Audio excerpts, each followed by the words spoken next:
Ha.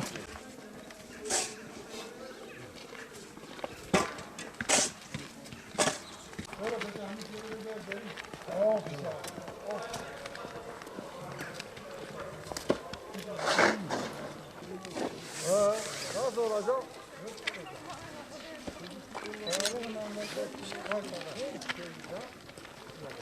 Suya bağlıymış abi. Kim ben istiyorum? Murat bu dünyayı sen yedin. Allah yedi abi. Uğraşır bu tarafını değil. Oğlan da gezip oturamam.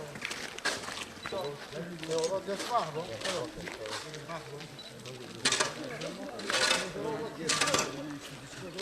Ana alırım.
Furkan, belki siz sınava girmişsiniz.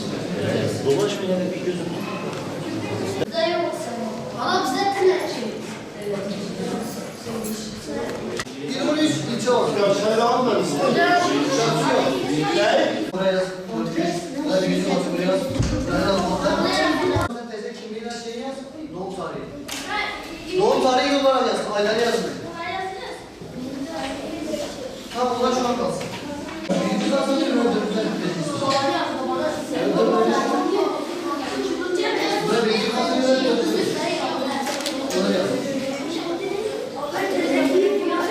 Yaz yaz. O hızlı bir şey, o hızlı olur. Bir yere. Geç oraya. Geç. Sen buradasın benim misin? O zaman bir tane yardımcı ol.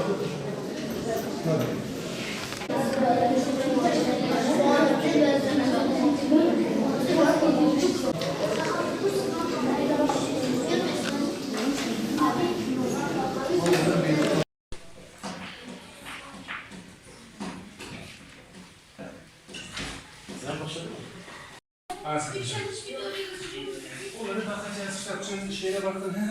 Bir saniye. 3 yanlış bir doğruyu götürdü. Evet, evet. Sen kaç sınıfsın? 4.